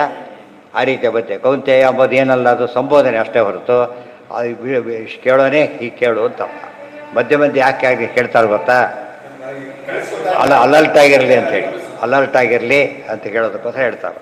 ಅವ್ರು ಹೇಳ್ತಾರೆ, ನಾವು ಕೇಳ್ತಾರೆ ಎಲ್ಲ. ಮಕ್ಕಳಿಗೆ ಕೂಡ ಹೂ ಅಂದಿದ್ರೆ ಮುಂದೆ ಹೇಳಲ್ಲ ಅವರು. ಮತ್ತೆ ಹೂ ಅನ್ನೋದು ಕಡೆ ಪಕ್ಷ. ಆ ಕಡೆ ಈ ಕಡೆ ನೋಡಬಾರ್ದು, ಅವ್ರನ್ನೇ ನೋಡಬೇಕು, ಪದ್ಧತಿ ಅದು. ಇದ್ರ ಮಾತು ನಡೆಯೋದಿಲ್ಲ. ಜೀವ ಮುಂದಿದೆ ನೋಡಿ, ಹೇಳ್ತಾರೆ ಈಗ ಅದೆಲ್ಲ ಬರುತ್ತೆ. ಈಗ ಆತ್ಮನೋಪಿ ಗುಣ ಬುದ್ಧಿ ಕೃತ ಬುದ್ಧಿ, ಅದಿಷ್ಟು ಆಯ್ತು. ಈಗ ಯಥಾ ಮನೋರಥ ಧಿಯ, ಬುದ್ಧಿ ಅಂದ್ಕೊಳ್ಳೋದು, ಮನೋರಥ ಮನಸ್ಸಲ್ಲಿ ಅಂದ್ಕೊಳ್ಳೋದು. ಮನಸ್ಸಲ್ಲಿ ಮನೋರಥ, ಮನಸ್ಸೇ ರಥ, ಅದಕ್ಕೆ ಬೇರೆ ಏನು ಬೇಸಿಸ್ ಇಲ್ಲ. ವಿಷಯಾನುಭವ ಅದು ಕೂಡ ಸುಳ್ಳಲ್ಲ. ಈಗ ಮನಸ್ಸು ಬೇಸಿಸ್ ಅದಕ್ಕೆ. ಏನೋ ಆಗಬೇಕು ಅಂದ್ಕೊಂಡ್ರೆ ನೋಡಿದಾನ ಅವನು, ತಾನು ಪ್ಲೇಯರ್ ಆಗಬೇಕು. ಅದು ನೋಡಿದ್ದಕ್ಕೆ ಸಂಸಾರ ಬಂದಿದ್ದಕ್ಕೆ ಹಾಗೆ ಅನಿಸ್ತು ಅಷ್ಟೇ. ಇದು ಏನೋ ಬರಬೇಕು ಅನಿಸೋದಿಲ್ಲ ಅವನಿಗೆ. ಅಸತ್ ಆಗಬೇಕು ಅನಿಸೋದಿಲ್ಲ ಅವನಿಗೆ. ಯಾವುದು ಎಲ್ಲಿ ಏನಿರ್ಬೇಕು? ಇನ್ನೊಬ್ಬ ವ್ಯವಸ್ಥೆ ಹೋದಾಗ ಕೂತಿರ್ತಾನೆ, ಏನೋ ಅನ್ಕೋತ ಕೂತಿರ್ತಾನೆ. ಹಾಗೇನೆ ಯಾವ ಸ್ವಪ್ನಕ್ಕೆ ಡಿಫ್ರೆನ್ಸ್. ಮನೋರಥ ಕೂಡ ಪ್ರಸಂಗ ಬಂದಾಗ ಜ್ಞಾಪಕ ಆಗುತ್ತೆ, ಅದಕ್ಕೆ ಅದೇ ಮುಗ್ಗಿನಲ್ಲೇ ಇರ್ತಾನೋ. ಸ್ವಪ್ನ ಕೂಡ ಹಾಗೇನೆ, ಎಚ್ಚರನೂ ಹಾಗೇನೆ ಅಂತ ಹೇಳಿ. ಕೊನೆಗೂ ಎಚ್ಚರ ಕೂಡ ಏನಾಗಿದೆ ನಮಗೆ ಅಂದರೆ, ಒಂದು ಭ್ರಮೆಯಲ್ಲಿ ಇದ್ದೇ ನಾವೀಗ. ಆ ಭ್ರಮೆ ಏನೂ ಇಲ್ಲ ಎಂಬ ಭ್ರಮೆ ಅಲ್ಲ, ನಾನೇ ಎಲ್ಲ ಅನ್ನೋ ಭ್ರಮೆ ಬಂದುಬಿಟ್ಟಿದೆ. ಅದನ್ನೆಲ್ಲ ತಪ್ಪು ತಿಳ್ಕೊಳ್ಳೋದು ಸರಿಯಾಗಿರ್ಬೇಕು. ಅಲ್ಲ, ಇಮ್ಯಾಜಿನೇಷನ್. ಮನೋರಥ ಅಂದರೆ ಇಚ್ಛೆ ಅಲ್ಲ, ಇಮ್ಯಾಜಿನೇಷನ್. ನಾನು ಹಾಗಾಗಿದ್ದರೆ ಹೀಗಾಗಿದ್ದರೆ ಹಾಕೋತಾರಲ್ಲ ಅದು. ಮನಸ್ಸು ಬೇರೆ, ಯೋಚನೆ ಬೇರೆ, ಆಮೇಲೆ ಆಲೋಚನೆ ಬೇರೆ, ಸಂಶಯ ಬೇರೆ, ನಿಶ್ಚಯ ಬೇರೆ, ಜ್ಞಾನ ಬೇರೆ. ಈ ಇಮ್ಯಾಜಿನೇಷನ್ ತಾನು ಹಾಗಾದ್ರೆ ಹೀಗಾರು ಅಂದ್ಕೊಳ್ಳೋದು ಬೇರೆ. ಏನೋ ನಾವು ಆಮೇಲೆ ನೋಡ್ತಾ ಏನೂ ಆಗಿಲ್ಲ ಬಿಡ್ರಿ ಇಷ್ಟೇ. ನಾನೇನು ಶ್ರೀಮಂತನಾಗಿದ್ದರೆ ಡೆಲ್ಲಿಗೆ ಹೋಗಿ ಬರ್ತಿದ್ದೆ ಕೋರ್ಟಲ್ಲಿ ಅಂತ. ಆಗಿಲ್ಲ, ಬಂದಿಲ್ಲ, ಏನೂ ಆಗೇ ಇಲ್ಲ, ಸುಮ್ಮನೆ ಅಂದ್ಕೊಂಡ. ಅಷ್ಟಕ್ಕೆ ಸಮಾಧಾನ ಕೆಲವರಿಗೆ. ಅಷ್ಟಕ್ಕೆ ಸಮಾಧಾನ ಮುಗಿತಾರೆ. ಒಳ್ಳೆ ಕಲಿಸ್ತಿದ್ರೆ ಹೇಗೋ ಹಾಗೆ ಒಳ್ಳೆಯ ಕೆಲವು ಯೋಚನೆಗಳು. ವೃಷ ಅಂದರೆ ವೃಥ ಅಂತ ಅರ್ಥ. ವೃಷ ಅಂದ್ರೇನೋ ಸುಳ್ಳು ಅಂತ ಅರ್ಥ ಅಲ್ಲ, ನೆನಪಿರ್ಬೇಕು. ವೃಷ ಶಬ್ದಕ್ಕೆ ಎರಡು ಅರ್ಥ ಇದೆ. ಒಂದು ಸುಳ್ಳು ಅಂತಿದೆ, ಇನ್ನೊಂದು ಹೇಳ್ತಾರೆ ಅಲ್ಪ ಪ್ರಯೋಜನಂ ಎತ್ತನ್ ವೃಷ ಇತ್ತೇತ ತದುಚ್ಯತೆ. ಯಾವುದು ಅತಿ ಕಡಿಮೆ ಬೆಲೆ ಕೊಡುತ್ತೆ ಏನಂತಾರೆ ಅದಕ್ಕೆ? ವೃಷ. ಯಾವುದೋ ತ್ಯಾಜ್ಯ ಚೌಡ ಬಂತು ಅಂತ ಹೇಳ್ತಾನೆ. ಯಾಕೆ? ಎಷ್ಟು ವೇಸ್ಟ್ ಅದು, ಅಷ್ಟು ಬಂದಿಸ್ತಾ ಬರಲಿ, ಬಿಸಾಕೋದ್ರೆ ಯಾರೋ ಕೊಟ್ಟ ಹೋಗ್ಲಿ ಅಂತ ಹೇಳ್ತಾರಲ್ಲ ಹಾಗೆ. ಅಲ್ಪ ಪ್ರಯೋಜನ, ಅಲ್ಪ ಪ್ರಯೋಜನಂ ಎತ್ತ. ಆ ಉದಾಹರಣೆಗೆ ಯಾರೋ 4 ಜನ ಊಟಕ್ಕೆ ಬರ್ತಾರೆ, ಒಳ್ಳೆ ಅಡಿಗೆ ಇದೆ, ಅವರಿಗೆ ಇಲ್ಲ ಅಂದ್ಬಿಡ್ತಾರೆ. ಯಾಕೆ? ಅಷ್ಟು ಜನಕ್ಕಿಲ್ಲ, ಒಬ್ರಿಗಿದೆ. ಸೊ ಅಷ್ಟು ಸಾಕಾಗೋದಿಲ್ಲ, ಆದ್ದರಿಂದ ಇಲ್ಲ ಅಂತ ಕರೀತಾರೆ. ಇವತ್ತು ಮನೆ ಕೊಂಡ್ಕೊ ದುಡ್ಡಿಲ್ಲ ಅಂತ, ದುಡ್ಡಿಲ್ಲ ದಿವಸ ಓಡಾಡ್ತಿದ್ದಾರಲ್ಲ, ಮನೆ ಕೊಳ್ಳೋಷ್ಟು ದುಡ್ಡಿಲ್ಲ, ಅದಕ್ಕೆ ವೃಷ ಅಂತ ಕರೀತಾರೆ. ಈ ಅರ್ಥ ಮಾಡಕ್ಕೆ ಒಂದೇ ಅರ್ಥ ತಲೆಯಲ್ಲಿ ಕೂತ್ರೆ ತಪ್ಪಾಗಿಬಿಡುತ್ತೆ. ಅದು ಒಂದೇ ಅರ್ಥ ಯಾವಾಗಲೂ ಮಾಡೋದು. ಅಲ್ಪ ಪ್ರಯೋಜನ ಮೆತ್ತತ್ ವೃಷ ಇತ್ತೇವ ತದುಚ್ಯತೆ ಇತಿ ಶಬ್ದ ನಿರ್ಣಯ. ಶಬ್ದ ನಿರ್ಣಯ ಅಂದರೆ ಡಿಕ್ಷನರಿ ಅದು. ಆತ್ಮನಃ ಸ್ವತಃ ದುಃಖಾದ್ಯಾಹ ದುಃಖಾದಿವತ್ ಇತಿ ಮಿಥ್ಯಾನುಬುದ್ಧಿ ರೀತಿ ವಾ. ಅದಕ್ಕೆ ಜಲಭರತನ ಇರಲಿಲ್ಲ. ಅದು ಹೊಡಿತೀಯ, ಹೊಡ್ಕೋದು ನನಗೇನಾಗುತ್ತೆ ಅಂತ ಹೇಳಿದ. ಹೊಡೆಯೋದು ಯಾರನ್ನ? ಉದಾಹರಣೆ ನಾವು ಅಂಗಿ ಬೇರೆ ಶಾಲ್ ಬೇರೆ ಅಂತ ತಿಳ್ಕೊಳ್ಳಿ, ಕಿತ್ಕೊಂಡು ಹೋಗೋದು ನನಗೇನಾಗಲ್ಲ ಅಂತೀವಲ್ಲ ಹಾಗೆ. ಗೊತ್ತಾಯ್ತಾ? ಯಾಕೋ ಅವ್ನು ಬಿಸಾಕೋದು ಇವತ್ತಲ್ಲೇ ಕಿತ್ಕೊಂಡ್ಬಿಟ್ಟು ಇನ್ನೂ ಖುಷಿಯಾಗ್ಬಿಡುತ್ತೆ. ಆ ಥರ ಇರುತ್ತೆ. ಆದ್ದರಿಂದ ಅದು ಆ ಎಚ್ಚರ ಇರಬೇಕು. ನಾವು ಧರಿಸಿರೋ ವಸ್ತ್ರ ನಮ್ಮಿಂದ ಬೇರೆ ಅಂತ ಎಚ್ಚರ ಹೇಗಿರಬೇಕೋ, ದೇಹ ಕೂಡ ನಮ್ಮಿಂದ ಬೇರೆಯಾಗಿದೆ. ಅದು ಹಳೆಯದಾದ ತಕ್ಷಣ ಏನು ಮಾಡ್ತಾನೆ ಅವನು? ಜೀರ್ಣಾನಿ ಯಥಾವಿಹಾಯ. ಹಳೆಯ ವಸ್ತ್ರನ ಬಿಸಾಕ ಹಾಗೆ ಎಷ್ಟೋದ ನೀನು ಸಾಕಿ ದೇಹ ಅಂಥೇಳಿ ಸೆಂತದ ಎಕ್ಸಾಂಪಲ್. ಇಚ್ಛಾವರಣೆ ಆತ. ಜೀರ್ಣೇನ ದೇಹೇನ ಚ ಕಿಂ ಮಮೇತಿ. ಇನ್ನು ಸಾಕು ಅಂಥೇಳಿ ಸ್ವೇಚ್ಛೆಯ ವರ್ಣತ್ವಂ ಸಪ್ರಾಪ ನಾನಿಚ್ಛೆಯ ತನುಹು ತಸ್ಮಿನ್ ಕಾಲೇ ತ್ಯಜ್ಯತೆ ಹಿ ಬಲಬದ್ಧಿರ್ವಧಮ್ಮಿನ. ಆ ಕಾಲಕ್ಕೆ ಎರಡು, ದೊಡ್ಡವರು ಹೊಡೆದ ಕೊಂದು ಸಾಯಿಸಬೇಕು, ಇಲ್ಲ ಇಚ್ಛೆಯಿಂದ ಹೋಗಬೇಕು ಹೊರತು ಏನಿಲ್ಲ. ಈಗ ಡೆತ್ ಅವರಿಗಿಲ್ಲ, ರೋಗಿಗೆ ಬಂದು ಸಾಯೋ ಪ್ರಶ್ನೆ ಅವರಿಗಿಲ್ಲ, ಇರಲಿಲ್ಲ. ಇವ್ರು ರಿಟೈರ್ ಆಗಿ ಯಾವ ರೋಗ ಬಂದಿತ್ತು ಅಂತ ಕೇಳೋದಿಲ್ಲ, ನ್ಯಾಚುರಲ್ ಆಗಿ ಅವ್ರು ಬಿಡಿಸ್ತಾರೆ. ಮುಗೀತು. ವಾಲಂಟ್ರಿ ತೊಗೊಂಡ, ಏನು ಬಂದೆ ನಾವು ಖುಷಿ ಖುಷಿಯಲ್ಲೇ ಬಿಡ್ತಾರೆ. ವಾಲಂಟ್ರಿ ತೊಗೊಳ್ಳೋರು ಯಾರು ಏನು ಯಾಕೆ ತೊಗೊಳ್ಳಲ್ಲ? ದುಃಖಪಟ್ಟು ತೊಗೊಳ್ಳೋದಿಲ್ಲ, ಖುಷಿಯಿಂದ ತೊಗೊಳ್ತಾರೆ. ವೃಷಾವೃತ ಆತ್ಮನಃ ಸ್ವತಃ ಮುಗೀತಲ್ಲಿ. ಆ ಅಧ್ಯಾಯ ಈಗ ಮುಗೀತು. ದ್ವಾವಿಂಶೋಧ್ಯಾಯ, ತ್ರಯೋವಿಂಶೋಧ್ಯಾಯ. ಇವೆಲ್ಲ ನೀವು ಎದುರಿ ಕಾಣೋ ದೃಷ್ಟಾಂತಗಳನ್ನೇ ಕೊಟ್ಟು ಹೇಳಿದ ಮಾತುಗಳು. ಮನೋವಶೇ ಅನ್ನೇಹಿ ಭವಂತಿ ದೇವಾ ಮನಶ್ಚನನ್ಯಸ್ಯ ವಶಂ ತಮೇತಿ ಭೀಮೋ ಹಿ ದೇವ ಸಹಸಹೀಯಾನ್ ನಾತ್ಯಾವಿಶತ್ ತತ್ಸಹಿ ದೇವ. ಸಾತ್ವಿಕ ಮನೋವಿವಕ್ಷಯ ದೇವಶಬ್ದ. ಮನೋವಶೇ ಅನ್ಯೇಹಿ ಭವಂತಿ ದೇವಾ ಮನಶ್ಚ ನಾನ್ಯಶ್ಚ ವಶಂ ಸಮೇತಿ. ಸರಿಯಾಗಿ ಓದ್ಕೊಂಡ್ರೆ ಬರೀ ಪ್ಯೂರಾಗಿರೋ ಸಿದ್ಧಾಂತ, ನಮಗೇನು ಗೊಂದಲನೇ ಇಲ್ಲ. ಅನ್ನೇ ಎಲ್ಲ ಇಂದ್ರಿಯ ಕೂಡ ಮನಸ್ಸಿಗೆ ವಶದಲ್ಲಿ. ಮನೋವಶ ಮನಸ್ಸು ಹೋದರೆ ಕೊಡ್ಲಿಕ್ಕೆ ಎಲ್ಲದಕ್ಕೂ ಮನಸ್ಸು ಡೈರೆಕ್ಟ್ ಮಾಡಬೇಕು. ದೇವ ಅನ್ನೇ ದೇವ ಅಂದರೆ ಏನು? ಉಳಿದ ಇಂದ್ರಿಯಾಭಿಮಾನಿ ದೇವತೆಗಳು, ಕರ್ಮೇಂದ್ರಿಯಾಭಿಮಾನಿ ದೇವತೆಗಳು, ಜ್ಞಾನೇಂದ್ರಿಯಾಭಿಮಾನಿ ದೇವತೆ ಎಲ್ಲ ಕೂಡ ಯಾರ ಅಧೀನದಲ್ಲಿದ್ದಾರೆ? ಮನೋಧೀನದಲ್ಲಿದ್ದಾರೆ, ಮನಸ್ಸಿನಲ್ಲಿ. ನಾಣ್ಯಸ್ಯ ವಶೇ ಸಮಿತಿ, ಬೇರೆಯವ್ರ ವಶದಲ್ಲಿ ಇಲ್ಲ ಅವರು. ಭೀಮೋ ಹಿ ದೇವ ಸಹಸ. ಯಾಕೆ ಗೊತ್ತಾತ? ಭೀಮ ದೇವ ಆತ. ಭೀಮ ಅಂತ ರುದ್ರ ಅಂತ ಅರ್ಥ ಇದೆ. 11 ರುದ್ರಲ್ಲಿ ಭೀಮ ಅಂತ ಒಬ್ಬ ರುದ್ರ ಇರುತ್ತಾರೆ. ಅದು ಭೀಮ ರುದ್ರದೇವರ ಮನೋಭಿಮಾನಿ ದೇವತೆಗಳು. ಆದ್ದರಿಂದ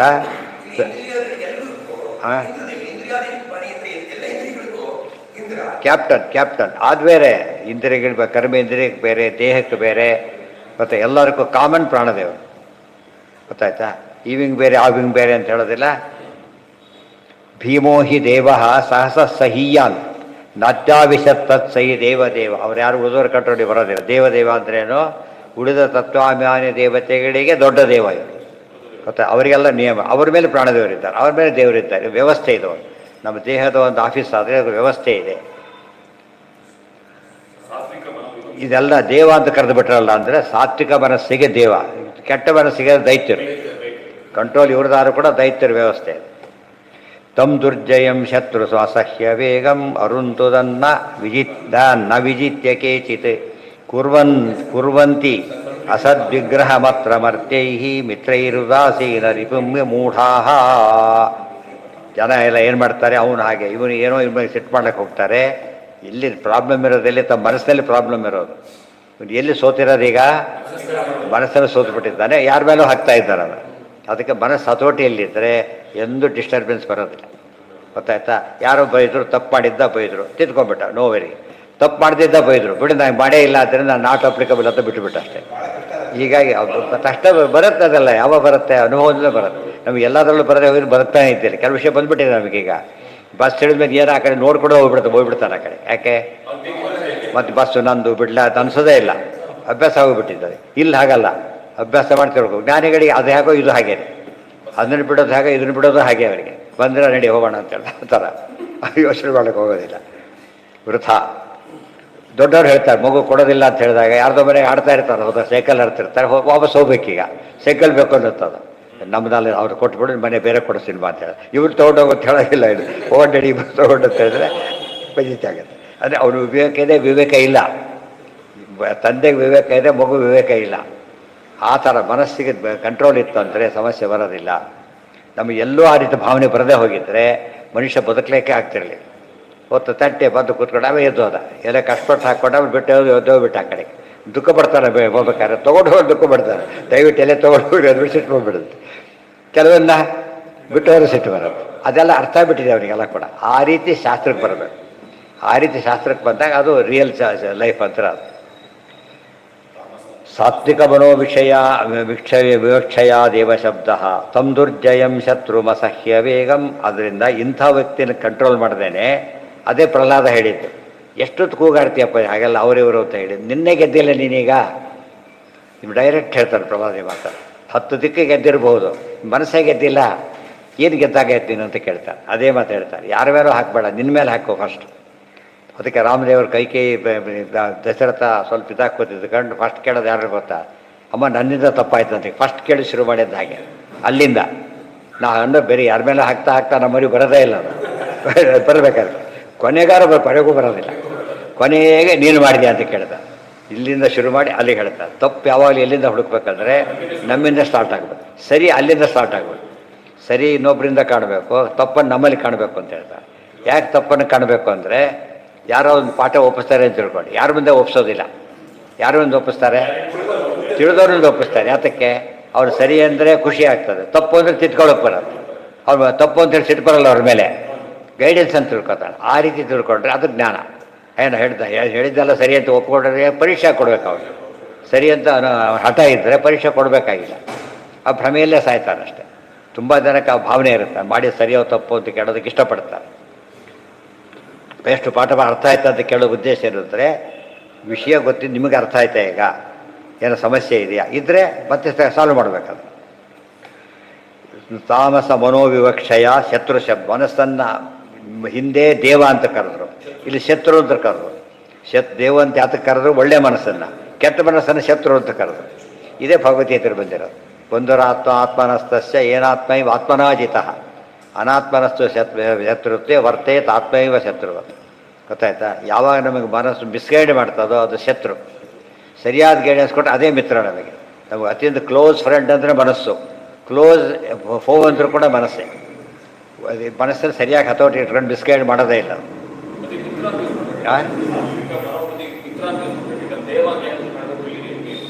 ದೇವ ಅಂದರೆ ವಾಯು. ದೇವ ಶಬ್ದ ರುದ್ರ ಅಂತ ಹೆಸರು ದೇವ ಶಬ್ದಕ್ಕೆ. ಶತ್ರು ಅಂದ್ರೆ ಏನೇ ದೈತ್ಯ ಮಾಡಿಸ್ತಾನೆ ಅಂತ ಅರ್ಥ. ಅದನ್ನ ಹಾಕಿದಾರಲ್ಲ, ಶತ್ರು ಅಂತ ಹಾಕ್ಲಿಲ್ವಾ? ಈಗ ಶತ್ರು ಯಾವಾಗ ದೇವ ಆಗಿರ್ತಾನೆ, ದೈತ್ಯ ಆಗಿರ್ತಾನೆ. ಅದಕ್ಕೆ ಅಂಡರ್ಸ್ಟುಡ್ ಶತ್ರು ಅಂದರೆ ಏನ?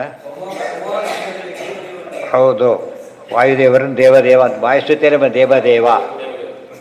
ದೇವ ಅಂದರೆ ರುದ್ರದೇವರು. ಅವ್ರ ಮೇಲೆ ನೀವು ಇದ್ದೀರಿ. ಆದ್ದರಿಂದ ಮನಸ್ಸಿನ ದೇವತೆಗಳ ನೀವು ಅನುಗ್ರಹ ಮಾಡಿ ಅಂತ ಅರ್ಥ. ಅಂದರೆ ಮನಸ್ಸಿನ ಮೇಲೆ ಹಾಕಬೇಡಿ. ನಿಮ್ಮನ್ನು ಯಾರೋ ಚೀಫ್ ಹತ್ರ ಕೇಳ್ತಿರ್ತಾರೆ, ಅವ್ರಿಗೆ ಇಲ್ಲ ಸ್ವಾಮಿ ನೀವೇ ದೊಡ್ಡವರು, ಇನ್ಯಾರು ಕೇಳೋದು ನೀವು ಮಾಡಿ ಅಂತ ಹೇಳ್ತಾರೆ. ಆ ಥರ ನೀವೇ ದೊಡ್ಡವರು, ನೀವೇ ಚೀಫ್ ಆದ್ಮೇಲೆ ಇನ್ನೊಬ್ಬರನ್ನೇ ಕೇಳೋದು. ಬೇರೆಯವರಾದ್ರೆ ಬಾಸ್ ಕೇಳಬೇಕು ಅಂತ ಹೇಳ್ತಾರೆ. ಅಭೇದೇನ ಪರಾಮರ್ಶ್ಯ ಏಕಸ್ಥಾನಾಧಿಪತ್ಯೇತು ಭಿನ್ನಾನಾಮಪಿ ಯುಜ್ಯತೆ ಅಭೇದೇನ ಪರಾಮರ್ಶ್ಯ ಸಾದೃಶ್ಯೇನಾಪಿ ವಸ್ತುನೋ ಇತಿ ಪ್ರಯೋಗೆ. ಆದ್ದರಿಂದ ಮನಸ್ಸು ಒಂದು ಸ್ಥಾನ, ಇಬ್ಬರು ಕಂಟ್ರೋಲರ್ಸ್ ಇದ್ದಾರೆ. ಒಳ್ಳೆ ಕೆಲಸಗಳಿಗೆಲ್ಲ ರುದ್ರದೇವರು ಮಾಡ್ತಾರೆ, ಕೆಟ್ಟ ಕೆಲಸಗಳಿಗೆಲ್ಲ ಕಾಲನೇಮಿ ದೈತ್ಯರಿದ್ದ ಆ ಗುಂಪಿನವ್ರು ಮಾಡ್ತಾರೆ. ಆದರೆ ಇವರು ಫೋಟೋರಿ ಆದರೂ ಕೂಡ ಏನು ಮಾಡ್ತಾ ಇರೋರು ಅಂದರೆ ಯಜಮಾನ ತ್ಯಾಜ್ಯ ತೊಗೊತ ಸುಮ್ಮನೆ ಇರ್ತಾನೆ, ತೊಗೊಂಡೋಗು ಅಂತ ಹೇಳ್ತಾನೆ. ಆ ಥರ ಅವ್ರ ಕರ್ಮತಕ್ಕಂತೆ ಮಾಡಿಸ್ಬೇಕಾಗಿದೆ, ಮಾಡಿಸ್ತಾರೆ ಅಷ್ಟೇ. ಇದು ಬಂದಾಗ ಬಂದಾಗ ಮಾಡಿಸ್ತಾರೆ. ಆದ್ದರಿಂದ ಒಂದೇ ಸ್ಥಾನಕ್ಕೆ ಇಬ್ಬರು ಅಧಿಪತಿಗಳಿರಬಾರ್ದು ಅಂತಿಲ್ಲ, ಗೊತ್ತಾಯ್ತಾ. ಮುಖ್ಯ ಚೀಫ್ ಇಬ್ಬರಿಲ್ಲಕ್ಕೆ ಬರೋದಿಲ್ಲ, ಗೊತ್ತಾಯ್ತಾ. ಆದರೆ ಡಿಫ್ರೆಂಟ್ ಕಾರ್ಯ ಬಂದಾಗ ಏನಾಗುತ್ತೆ, ವ್ಯಕ್ತಿ ಬೇರೆ ಆಗ್ಬೋದು. ಏಕಸ್ಥಾನಾಧಿಪತ್ಯೇತು ಭಿನ್ನಾನ. ಸಾಮಾನ್ಯವಾಗಿ ಇದು ವಾಟರ್ ಡಿಪಾರ್ಟ್ಮೆಂಟ್ ಹೇಗಿದೆ ಅಂತ ಕೇಳಿದರೆ BWSSB ಇದೆಯಲ್ಲ, ಯಾವುದಕ್ಕೆ ಚರಂಡಿ ನೀರಿಗೂ ಅವರೇ, ಈ ನೀರಿಗೂ ಅವರೇ. ಅದರಿಂದ ತಮಾಷೆ, ಅದಕ್ಕೆ ನೀರು ಸೇರಿಸ್ಬಿಡ್ತಾರೆ ಎರಡು ಅಂತ ಹೇಳ್ಬಿಟ್ಟು. ಎರಡಕ್ಕೆ ಒಂದೇ ಆಗಿರೋದ್ರಿಂದ ಎರಡು ಮಿಕ್ಸ್ ಮಾಡಿಬಿಡ್ತಾರೆ ಅಂತ. ಆ್ಯಕ್ಚುಲಿ ಕಂಟ್ರೋಲ್ ಮಾಡೋದು ಚರಂಡಿ ನೀರು ಸೇರಬಾರದು, ಈ ನೀರು ಸೇರದೇ ಇರಬಾರ್ದು ಅಂತ ಮಾಡೋದು ವ್ಯವಸ್ಥೆ ಇರೋದು, ಅರ್ಥ ಆಯ್ತಾ. ಒಬ್ಬ ಅಧಿಪತಿ ಇದ್ದಾನೆ ಈಗ, ಆದರೆ ಅವನು ಒಳ್ಳೆ ಕೆಲಸ ಮಾಡೋ ತಾನು ಬರ್ತಾನೆ, ಕೆಟ್ಟ ಕೆಲಸ ಇವ್ರ ಕೈಲಿ ಮಾಡಿಸ್ತಾನೆ, ತಾನು ಹಿಡಿಯೋದಿಲ್ಲ. ಸ್ಯಾನಿಟರಿ ಇಂಜಿನಿಯರ್ ಅಂದರೆ ಅವನೇ ಬಿಡಿಲಕ್ಕೆ ಹೋಗಲ್ಲ, ಅಧಿಪತಿ ಅವನು ಮಾಡಿಸೋ ಕೆಲಸವನ್ನು ಮಾಡ್ತಾನೆ. ಕ್ಲೀನಿಂಗ್ ಬೇರೆ, ಸ್ಯಾನಿಟರಿ ಕಾನ್ಸೆಪ್ಟೇ ಅದು. ತ್ಯಾಜ್ಯ ಮಾತ್ರ ಸರಿಯಾಗಿ ಡೆಲಿವರಿ ಮಾಡೋ ಕೆಲಸ ಅವನು. ವೇಸ್ಟೇಜನ್ನು ಮ್ಯಾನೇಜ್ ಮಾಡೋದಿದೆಯಲ್ಲ, ಅದು ದೊಡ್ಡ ಆಲ್ಟ್. ಏಕಸ್ಥಾನಕ್ಕೆ ಇಬ್ಬರು ವಿರುದ್ಧ ಅಧಿಪತಿಗಳಿರ್ಬೋದು. ಒಬ್ಬ ಆಪೋಸಿಟ್ ಪಾರ್ಟಿ ಲೀಡರ್ ಈಗ ಲೆಜಿಸ್ಲೇಟಿವ್ ಲೀಡರ್ ಇರ್ತಾರೆ, ಚೀಫ್ ಮಿನಿಸ್ಟರ್ ಇವರಾದರೆ ಅವರೇನಾಗ್ತಾರೆ, ಲೀಡರ್ ಆಗ್ತಾರೆ. ಒಂದೇ ಗೌರ್ಮೆಂಟಿಗೆ, ಒಂದೇ ಸ್ಟೇಟ್ಗೆ ಇಬ್ಬರು ಇರ್ತಾರೆ, ಆ ಥರ ಇರ್ತಾರೆ. ಋತೆ ದ್ವೇ ಬ್ರಹ್ಮಣಿ ಕಶ್ಯ ಮನೋಯಾತಿ ವಶಂ ಕ್ವಚಿತ್ ಶ್ರಿಯಂ ಸರಸ್ವತೀಂ ವಾಪಿ ಯಾತಿ ವಾ ತತ್ಪ್ರಸಾದತಃ ಇತಿ ಪಾದ್ಮೆ. ಯಾರಿಗೆ ಮನಸ್ಸಿನ ಮೇಲೆ ಡಿಪೆಂಡ್ ಆಗಿಲ್ಲ ಗೊತ್ತಾ, ಸರಸ್ವತಿ ಭಾರತೀಯರಾಗಿಲ್ಲ. ಅವ್ರ ಮೇಲಿದ್ದಾರೆ, ಆದ್ದರಿಂದ ಅವ್ರಿಗೆ ಕೆಟ್ಟ ಯೋಚನೆ ಬರೋ ಚಾನ್ಸಸ್ಸೇ ಇಲ್ಲ. ಅದ್ರ ಮೇಲೆ ಯಾರಿದ್ದಾರೆ ಅಂತ ಕೇಳಿದ್ರೆ ಇವರು ಇದ್ದಾರೆ. ಸೊ ಮನಸ್ಸಿನ ಪ್ರೋಗ್ರಾಮ್ ಮುಗಿತು ಅಲ್ಲಿಗೆ. ಆ ಮನಸ್ಸು ಎಲ್ಲಿಗೆ ಗಂಡಾಯ್ತು, ಹೋಮ್ ಮಿನಿಸ್ಟ್ರಿ ಕೆಲಸ ಇದೆ, ಅದ್ರ ಮೇಲೆ ಚೀಫ್ ಮಿನಿಸ್ಟರ್ ಇಬ್ಬರು ನೋಡ್ಕೊಳ್ಳೋಕೆ ಬರೋದಿಲ್ಲ. ಅದನ್ನು ಅಲ್ಲಿವರೆಗೂ ರೋಲ್ ಇರೋದು, ಆಮೇಲೆ ಇರೋದಿಲ್ಲ. ಆದ್ದರಿಂದ ಸರಸ್ವತಿ ಭಾರತೀಯರಿಗೆ, ಮಹಾಲಕ್ಷ್ಮಿಗೆ ಪ್ರಶ್ನೆನೇ ಬರೋದಿಲ್ಲ. ಇವೆಲ್ಲ ಎಷ್ಟು ತಾರತಮ್ಯ ಅಪ್ಲಿಕೇಶನ್ ಸಿಗುತ್ತೆ. ಸುಮ್ಮನೆ ತಾರತಮ್ಯ ಕೂಕ್ಕತ್ತ ಓಡಾಡೋದ್ರ ಉಪಯೋಗ ಇಲ್ಲ, ಅಪ್ಲೈ ಮಾಡ್ಕೋಬೇಕಲ್ಲ. ನಾವು ಕೇಳ್ತೇವೆ ಅದನ್ನು, ಡಿಪಾರ್ಟ್ಮೆಂಟ್ ಯಾರು ಚೀಫು, ಯಾರು ನೆಕ್ಸ್ಟ್ ಯಾರಿದ್ದಾರೆ, ನಾವು ತಿಳ್ಕೊತಾನೆ ಹೋಗ್ತೀವಿ ಅಲ್ಲಿಗೆ, ಸುಮ್ಮನೆ ಹೋಗೋದಿಲ್ಲ. ಆ ರೀತಿಯಲ್ಲಿ ನಮ್ಮ ದೇಹನೇ ವಿಮರ್ಶೆ ಮಾಡಬೇಕು. ಸರಸ್ವತಿ ಚಾಪಿ ಯಾತಿವಾ ತತ್ಪ್ರಸಾದತಃ ಅವರಿಗೆ ಮಾತ್ರ ಏನು ಯೋಚನೆ. ಆದ್ದರಿಂದ ನಾವೇನಾದರೂ ಇವತ್ತು ಅವ್ರನ್ನೇ ಡೈರೆಕ್ಟ್ ಕಾಂಟ್ಯಾಕ್ಟ್ ಮಾಡಿಬಿಟ್ರೆ ಮನಸ್ಸು ತನಿಷ್ಠಾನೇ ಏನಾಗ್ಬಿಡುತ್ತೆ, ಅವ್ರು ಹೇಳಿದವ್ರು ನಾವೇನು ಮಾಡೋಂಗಿಲ್ಲ, ಹೋಗಿದೆ ಅಂತ ಹೇಳ್ಬಿಡ್ತಾರೆ. ದೇಹಂ ಮನೋ ಮಾತ್ರ ಮಿದಂ ಗೃಹೀತ್ವಾ ಮಮಾಹಮಿತ್ಯ ಇತಿ ಅಂಧಧಿಯೋ ಮನುಷ್ಯಾ ಯಶೋಹಮನ್ಯೋಹಮಿತಿ ಭ್ರಮೇಣ ದುರಂತ ಪಾರೇ ತಮಸಿ ಭ್ರಮಂತಿ. ಇದೆಲ್ಲ ಗೊತ್ತಿಲ್ಲದಿರೋ ಜನ ಇದ್ದಾರಲ್ಲ, ದೇಹನೂ ತಾನೇ ಮನಸ್ಸು ತಾನೇ ಅಂತ ಭಾವಿಸಿದವನು ಇದು ನಂದು, ಇದು ಬೇರೆಯವ್ರದ್ದು, ಈ ರೀತಿಯಲ್ಲಿ ಯೋಚನೆ ಮಾಡ್ತಾನೆ. ಉಳಿದು ಅವರೇನು ಅರ್ಥ ಮಾಡಿಬಿಡ್ತಾರೆ ಅಂದರೆ ಮಮ ಅಹಂ ಇರಲೇಬಾರ್ದು, ನಾನು ನೀನು ಅನ್ನಲೇಬಾರ್ದು. ಎಲ್ಲ ಹಾಗಲ್ಲ, ನನ್ನದು ನಿಮ್ಮದು ಅಂಥೇಳಿ ಏನು ಮಾಡಿಕೊಡೋದು, ಮುಖ್ಯ ದೇವ್ರದ್ದು ಅಂತ ಎಚ್ಚರ ಇರಬೇಕು. ನಮ್ಮದು ಅಲ್ಲ ನಿಮ್ಮದು ಅಲ್ಲ ಸುಮ್ಮನೆ ಕೊಡೋದಲ್ಲ. ಇದು ಬೇರೆ ವ್ಯಕ್ತಿ ನೋಡೋರಿದ್ದಾನೆ. ಯಾವುದೋ ಮನೆ ಗೊತ್ತಾಗಿದೆ, ಉದ್ದಕ್ಕೂ ಎಲ್ಲರ ಮನೆ ಗೊತ್ತೋ ಓದೋರು ಅಂತ ನಮಗೆ ಒಂದು ಗೊತ್ತು, ಏನು ನಾನಂತೂ ಅಲ್ಲ, ಗೊತ್ತಾಯಿಲ್ಲ, ಅಷ್ಟು ಗೊತ್ತು. ಅಷ್ಟಿದ್ರೆ ಸಾಕು, ಎಷ್ಟಾಯಿತು. ಪ್ರತಿಯೊಂದಕ್ಕೆ ನನ್ನ ಮನೆ ಅಂತ ಹೇಗೆ ತಿಳ್ಕೊಂಡಿಲ್ಲೋ ಹಾಗೆ ನಾವು ಅದನ್ನು ತಿಳ್ಕೊಳ್ಳೋಕೆ ಹೋಗಬೇಡಿ. ಮನುಷ್ಯಾ ದೇಹಂ ಮನೋ ಮಾತ್ರಮಿದಂ ಗೃಹೀತ್ವ ಮಮಾಹಮಿತ್ಯಂದ ಅಂಧಧಿಯ ಮನುಷ್ಯ. ಕುರುಡು ಬುದ್ಧಿಯ ಜನ ಅಂತ ಕರೆ, ಕುರುಡು ಬುದ್ಧಿಯ ಜನ ಈ ರೀತಿ ಭಾವಿಸ್ತಾರೆ. ಯಶೋಹ ಮನ್ಯೋ ಯಮಿತಿ ಭ್ರಮೇಣ ದುರಂತ ಪಾರೇ ತಮಸಿ ಭ್ರಮಂತಿ. ಮೊದಲು ಇಲ್ಲಿ ದುಃಖ ಪಡ್ತಾರೆ, ಕೊನೆಗೆ ಶಾಶ್ವತ ದುಃಖಕ್ಕೆ ಹೋಗ್ಬಿಡ್ತಾರೆ.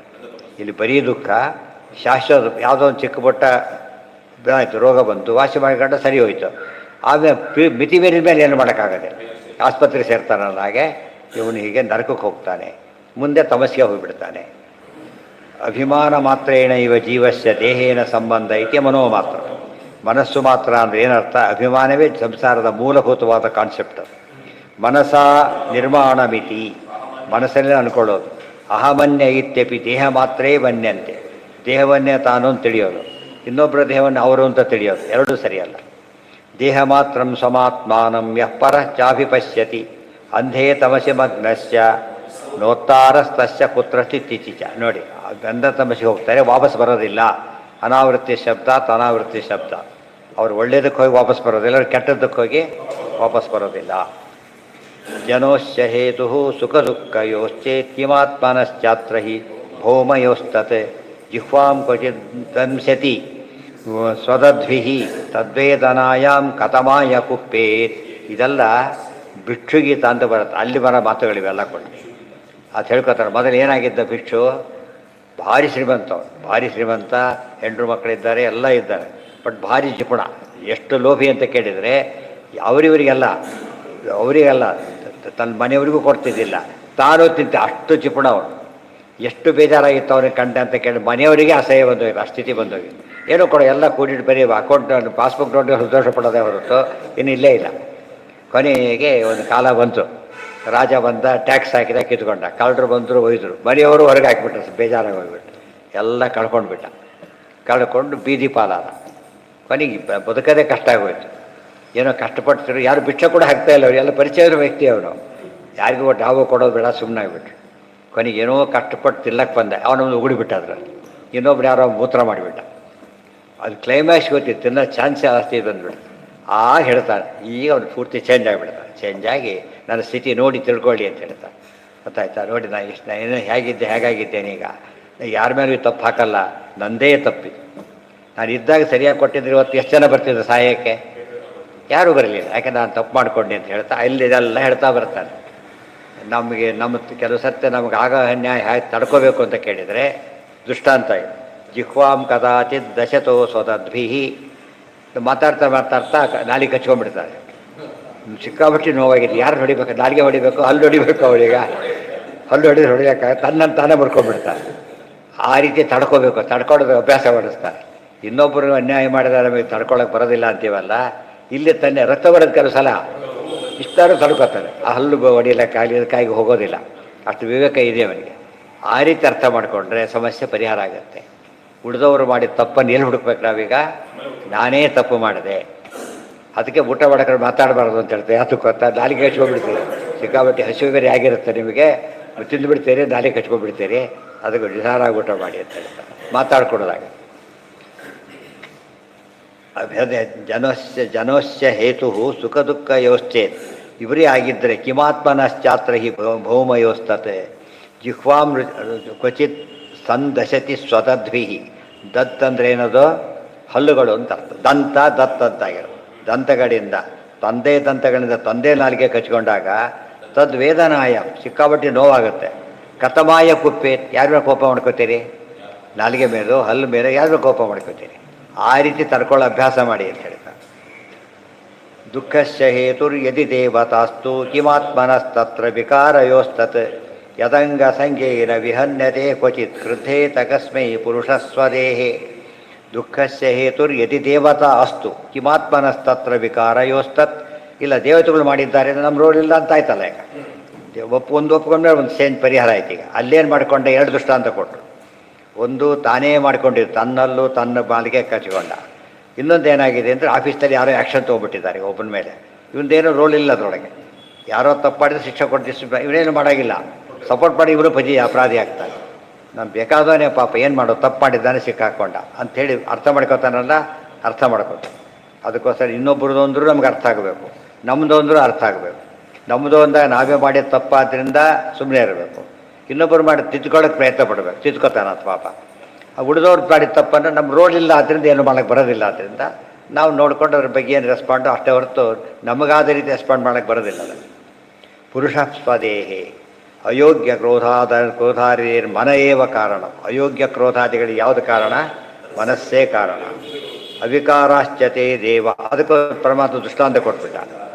ಗೋಬ್ರಾಹ್ಮಣ ಹಿತಾಯಿಚ ಅಂತ ಹೇಳಿದ. ಯಾರು ಗೋವನ್ನು ಹೊಡಿತಾ ಇದ್ದಾರೆ, ಯಾರನ್ನ ಹೊಡಿತಿದ್ರೆ ಅವರಿಗೆ ಸಂಬಂಧಪಟ್ಟಿದ್ದು ಅಂತ ಹೋಗಬಹುದು. ನೀವು ಗೋವನ್ನು ಹೊಡಿತಿದ್ರೆ ಹಾಗೆ ಕೇಳಬಾರ್ದು ಅಂತ. ಏನು ಮಾಡ್ಬೇಕು? ಅದನ್ನು ಕೇಳಬೇಕು, ಯಾಕಾಗಿದೆ, ಯಾಕೆ ಹೊಡಿತಿದ್ದು ಕೇಳಬೇಕಾದ. ಸಮಸ್ಯೆ ಪರಿಹಾರ ಮಾಡಿಬಿಟ್ಟು ಗೋವನ್ನು ಉಳಿಸ್ಬೇಕು. ಇಲ್ದವ್ರು ಗೋವಿನ ಬಗ್ಗೆ ನಾವು ಹೋರಾಡಬೇಕು. ಯಾಕೆ ಜವಾಬ್ದಾರಿ ಕೊಟ್ಟಿದ್ದಾರೆ. ಇವತ್ತು ರೋಡಲ್ಲಿ ಯಾರು ಹಾಕಿದ್ರೆ ಕೇಳೋ ಹಕ್ಕು ನಮಗಿದೆ, ತಮ್ಮ ಮನೇಲಿ ಹಾಕ್ಕೊಂಡು ಕೇಳೋ ಹಕ್ಕಿಲ್ಲ. ಯಾಕೆ? ಅವನ ಮನೆ ಇದು, ರೋಡ್ ಇದು, ಸಾರ್ವಜನಿಕ ಇದು, ಜವಾಬ್ದಾರಿ. ನಾವು ತಪ್ಪು ಮಾಡಬಾರ್ದು, ಇನ್ನೊಬ್ರು ತಪ್ಪು ಮಾಡಿದರೆ ಹೇಳೋ ಹಕ್ಕು ಅವನಿಗಿದೆ. ಈಗ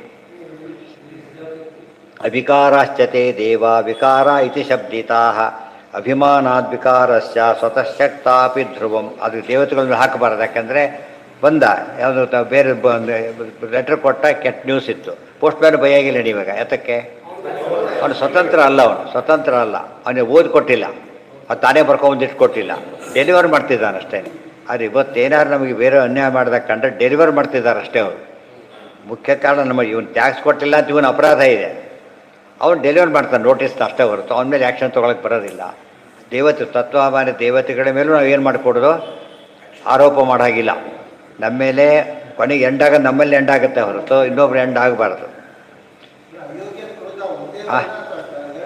ಏನು ಎಲ್ಲಿದೆ?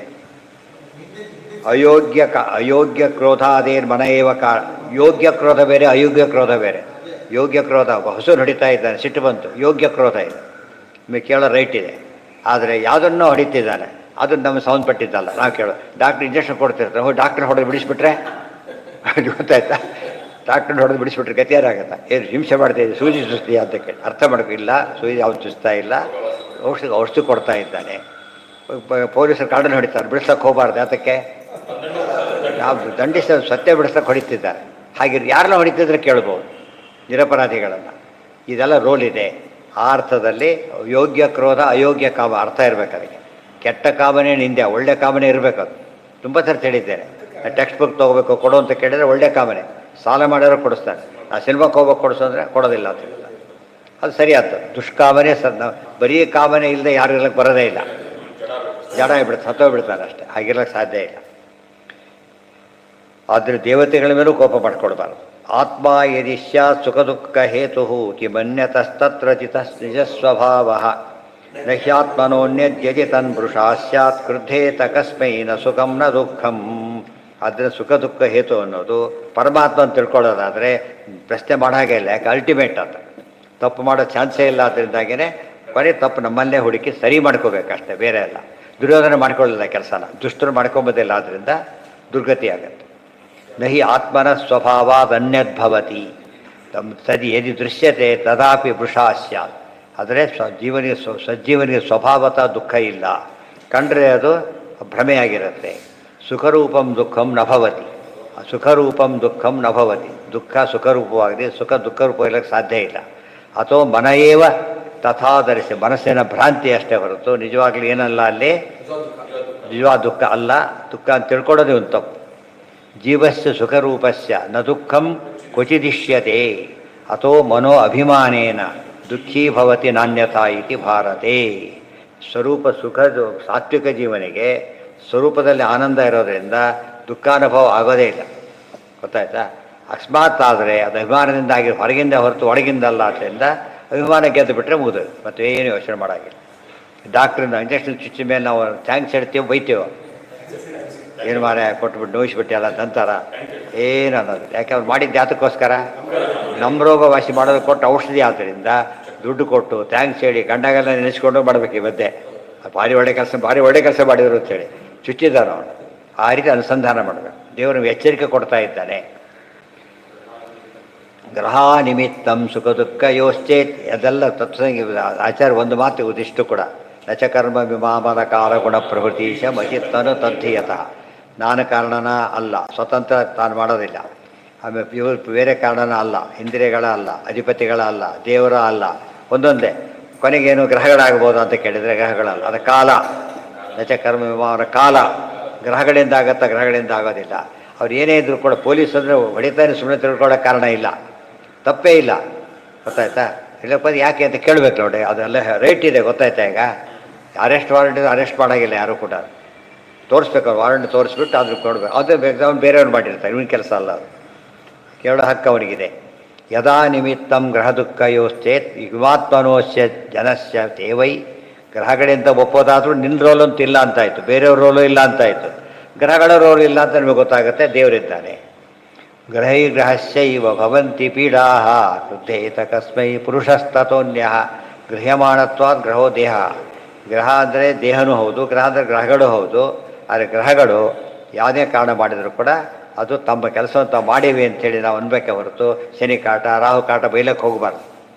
ಅದನ್ನೇನು ಉಪಯೋಗ ಇಲ್ಲ. ಅದಕ್ಕೆ ಅವ್ರು ಮಾಡೋಕ್ಕೆ ಸ್ವಾತಂತ್ರ್ಯ ಇಲ್ಲ ಅವರಿಗೆ. ಅದು ತಕ್ಕಂತೆ ನೋಡ್ತಾರೆ. ಅದಕ್ಕೆ ಇವತ್ತು ಕೂಡ ಸರಿಯಾಗಿ ಕೆಲಸ ಯಾವ ಗ್ರಹನೂ ಏನೂ ಮಾಡೋದಿಲ್ಲ. ಎಲ್ಲ ಗ್ರಹದಲ್ಲೂ ನೋ ಚೇಂಜ್. ಒಳ್ಳೆ ರೀತಿಯಲ್ಲಿ ಶುಕ್ರದಶೆ ಇದ್ದ ಯಾವಾಗಲೂ ಶುಕ್ರದಶೆ ಇದ್ದಾಗಿರುತ್ತೆ ಹೊರತು ಚೇಂಜ್ ಆಗೋದಿಲ್ಲ. ಅದಕ್ಕೆ ಸರಿಯಾಗಿ ಬದುಕೋ ಅಭ್ಯಾಸ ಮಾಡಿದರೆ ಅವರು ಜಾತಕ ನೋಡ್ಕೋಬೇಕಾದ ನೆಸಿಟಿ ಇಲ್ಲ. ಯಾತಕ್ಕೆ? ಅದೇ ಶಾಂತಿ. ಒಳ್ಳೆ ಕೆಲಸ ಮಾಡೋದೇ ಶಾಂತಿ. ಆದ್ದರಿಂದ ಸಮಸ್ಯೆ ಪರಿಹಾರ ಆಗೋದು. ಗೃಹ್ಯಮಾಣತ್ವಾದ್ ವಶೇ ಇದೆ. ಎಲ್ಲ ರೆಕಾರ್ಡ್ ಸರಿ ಇದ್ದರೆ ಯಾಕೆ ಲಂಚ ಕೊಡಬೇಕು ಅಂತಾರಲ್ಲ ಹಾಗೆ. ಸರಿ ಇದ್ದರೂ ಕೊಡಬೇಕಾದ ಕಾಲ ಇದೆ. ಆದರೆ ಅದಿಲ್ಲ. ಆ ಕಡೆಯಿಂದ ತಪ್ಪಿಲ್ಲ, ಇಲ್ಲಿ ಆ ಕಡೆಯಿಂದ ತಪ್ಪಿದೆ.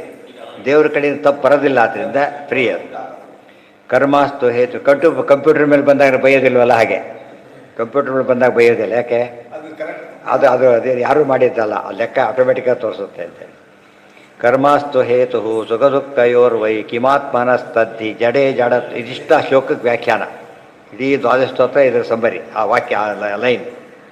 ದೇಹೇ ಕ್ವಚಿತ್ ಪುರುಷೋಜಂ ಸುಪರ್ಣಃ ವೃದ್ಧೇತ ಕಸ್ಮೈ ನಹಿ ಕರ್ಮ ಮೂಲಂ ಇನ್ನು ತುಂಬ ಇದೆ. ನಾಳೆ ಕಂಟಿನ್ಯೂ ಮಾಡಿ ನೋಡಿ. ಕಾಲೋಸ್ತ ಹೇತು ಸುಖ ದುಃಖಯೋಶ್ಚೇತ್ ಕಿಮಾತ್ಮನಸ್ತತ್ರ ತದಾತ್ಮನೋಸೌ ನಾಗ್ನೇರ್ಹ್ಯಾಪೋ ಹಿಮಸ್ಯ ತತ್ ಸ್ಯಾತ್ ಕ್ರುದ್ಧೇ ತತ್ ಕಸ್ಮೈ ನ ಪರಸ್ಯ ಬುದ್ಧು. ಬೆಂಕಿ ಮುಟ್ಟಿದ ಸಿಟ್ಟು ಬಂತು ಬೆಂಕಿ ಅಂತೆ. ಬೆಂಕಿ ಇರೋದೇ ಹಾಗೆ. ನೀರು ಹಿಮ ಮುಟ್ಟಿದ ಕೂಲ್ ಆಯಿತು. ಬೈಬಾರ್ದು ಮತ್ತೆ. ಅದು ಇರೋದೇ ಹಾಗೆ. ಅದೇ ರೀತಿ ಅರ್ಥ ಮಾಡಿಕೊಟ್ಟು ಆ ಸ್ವಭಾವವನ್ನು ಮೇಲೆ ಕೂಡ ಹಾಕಬಾರ್ದು ನಾವು. ಯಾವುದ್ರ ಮೇಲೆ ಕೊನೆ ದೇವರಿದ್ದಾರೆ.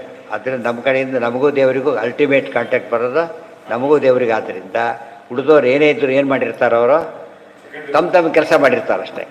ಒಳ್ಳೆಯದೇ ಮಾಡಿರಲಿ ಕೆಟ್ಟದೇ ಮಾಡಿರಲಿ ಕೊನೆಗೆ ಕೃತಜ್ಞತೆ ಹೇಳಬೇಕಾದ ದೇವರಿಗೆ ಮತ್ತು ಕ್ಷಮೆ ಕೇಳಬೇಕಾದ ದೇವರಲ್ಲಿ. ಯಾರನ್ನ ಕ್ಷಮೆ ಕೇಳಿದ್ರೆ ಒಪ್ಪೋದಿಲ್ಲ ಅವರು. ಯಾರನ್ನ ಹೊಡೆದು ಬಂದು ಇವ್ರನ್ನ ಕ್ಷಮೆ ಕೇಳಿದರೆ ಯಾರನ್ನ ಕೇಳಬೇಕು ಕ್ಷಮೆನ? ಯಾರಿಗೆ ಅನ್ಯಾಯ ಆಯ್ತು ಅವ್ರನ್ನ ಕೇಳಬೇಕು. ಮುಖ್ಯ ಅಧಿಕಾರಿ ದೇವರಾದ್ರಿಂದ ಅವ್ರನ್ನ ಕೇಳಬೇಕು. ಆಫೀಸರ್ ಸ್ಟಾಫನ್ನು ನೋಡಿದ್ರೆ ಅವನಷ್ಟೇ ಕೇಳಿದ್ರೆ ಸಾಲದು, ಮುಖ್ಯ ಆಫೀಸರ್ಗೂ ಹೇಳಬೇಕು ಅವನು. ಯಾಕಂದ್ರೆ ಅವನಿಗಾಗಿರೋ ಅನ್ಯಾಯ. ಒಬ್ಬ ಯಜಮಾನಿಗೆ ಆದ ಯಾವುದೇ ವಿರುದ್ಧ ಮಾಡಿದರೂ ಕೂಡ ಯಜಮಾನ ಮುಖ್ಯಸ್ಥನಾಗ್ತಾನೆ. ಅದು ಒಳ್ಳೆಯದಾದರೂ ಕ್ರೆಡಿಟು, ಕೆಟ್ಟದಾದರೂ ಆತ ಜವಾಬ್ದಾರಿ ಆನ್ಸರಬಲ್ ನಾವು. ಅದು ತುಂಬ ಇದೆ. ನಾಳೆ ಕಂಟಿನ್ಯೂ ಇದೆ. ಅಷ್ಟರಲ್ಲಿ ಮುಗಿಸೋದು ಬೇಡ. ನಾಳೆ